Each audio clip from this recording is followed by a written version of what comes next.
Good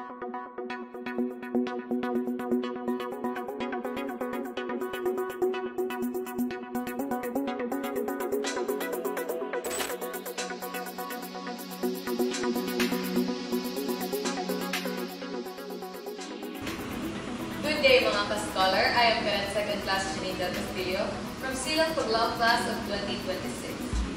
And I welcome you all to another episode of our Course is Female, PNPA Women's Stories. Today we welcome one of our most hardworking personnel in PNPA, none other than Ma'am Blanca Flor de Lara Ibonia, or mas kilala natin bilang Ate Blanca. Magandang hapon, Ate Blanca. Magandang hapon. So, bago tayo magsimula, maaari na po magpakilala sa ating audience ng Lumi.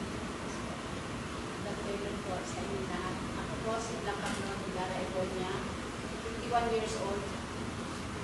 Nanggaling sa bayan ng Laik, Camarines Norte. Sa kasalukuyan ngayon naninirahan sa Barangay Tartaria, Silang Cavite. Nagtatrabaho sa PNPA, Meson, under TACG, year 2005. Maraming salamat, Ate Blanca. So, matanong mo, Ate Blanca, since pagka-player book ko, nakita dito sa Mess Hall. So, ilang taon ka na dito sa servisyo sa ating PNPA Mess Hall? 19 years na, mag-20 years na. Grabe, ang tagal na lang na si Blanca, tinatiis mo. Dahil natiis ko dahil sa pangangailangan ko, dahil ako ay isang single na magulang, may anak na isa, nag-aaral ng senior high. Graduation siya ngayon. Grabe yung sakripisyo, Ate. Oh, 19 years para lang saan.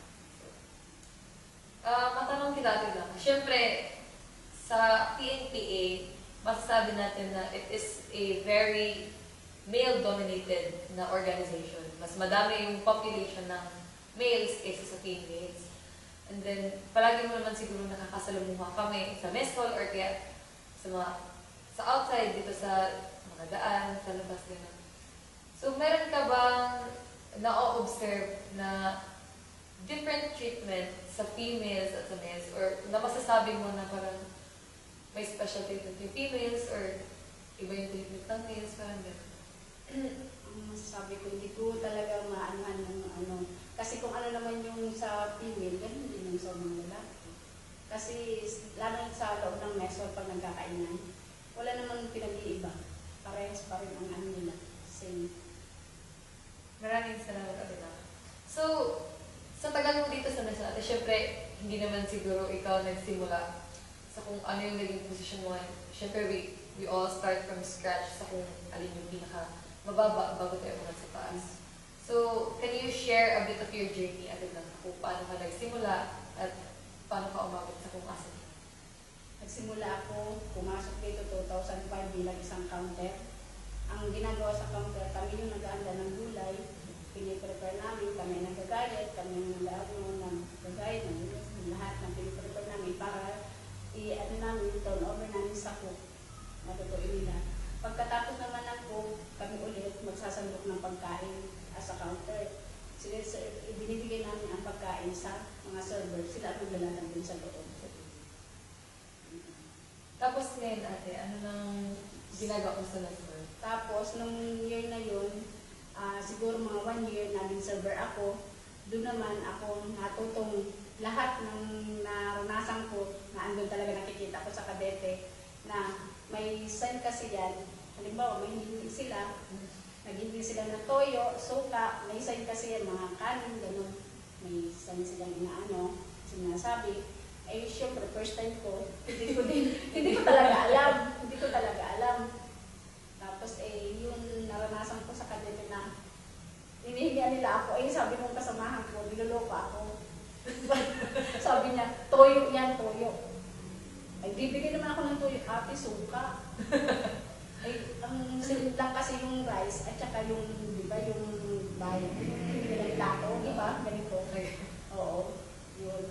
Ang dami kong experience yan. First time ko Yun.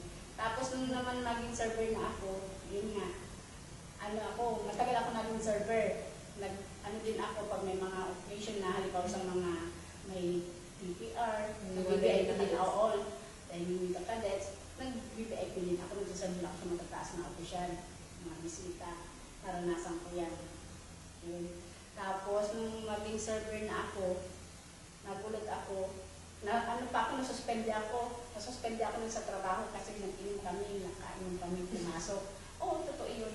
Nasuspende. Tapos, mali naman yung naipento nung namin, parang yung nag-aano siya, yung mayordoma namin, yung parang supervisor namin, matanda na kasi sa mga layo na patay na yun. Ano siya, nagsumbong doon sa Miss Officer namin na si Mang Maylas. Iba na rin nakarating.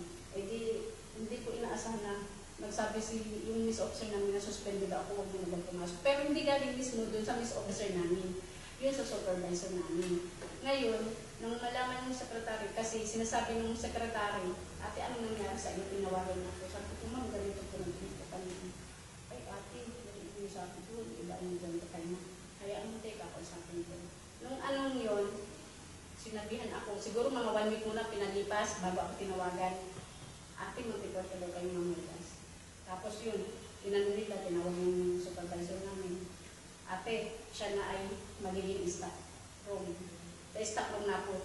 Na ano ba ako, nahaymuran ako kasi imbis na ma-down ba ako na kasi ganun. Hindi, kasi umangat ako. Grade ba? Yun ang inano ko doon. Proud ako sa sarili ko. Talagang wala naman akong ginawa nung trabaho pa ako nung mali lang talaga yung ano nila. Yun man lang, naranasan ko dyan. Doon sa paghihingan mo, doon sa position mo sa story, mga ilang taong ka din sila? Dami kong ginawakan kasi yung costume dyan. Lahat ng mga gamit, ako din nag-inventory. Tapos yung storage, yung sa mga delivery naman, ako nag-receive, hindi ako nag-order kasi ito yung namin dito web market kami, magpipintala. Yun.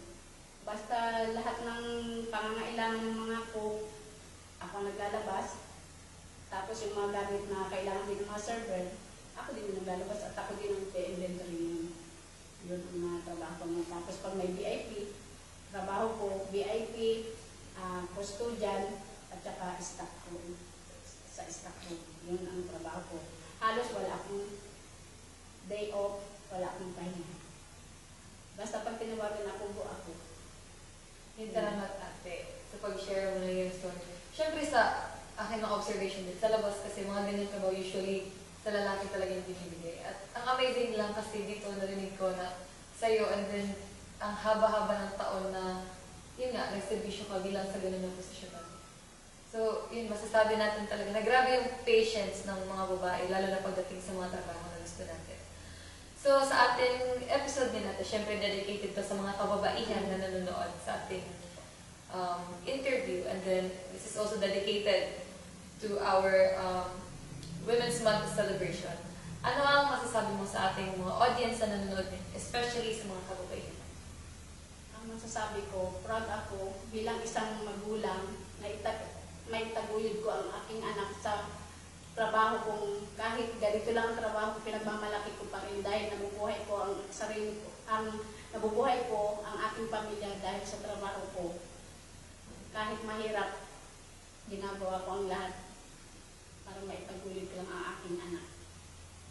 Maraming salamat ate. So narinig niyo naman ang message ng ating guest for today. So grabe talaga ang sakripisyo ng isang nanay. Kaya nilang gawin lahat para lang may taguyod ang pamilya at kanilang mga anak. So yun lamang po at maraming salamat to all of our viewers. Stay connected with us by following our official Facebook page, PNPA Multimedia Club, and PNPA Justice, Integrity, and Service. Thank you and may God bless us.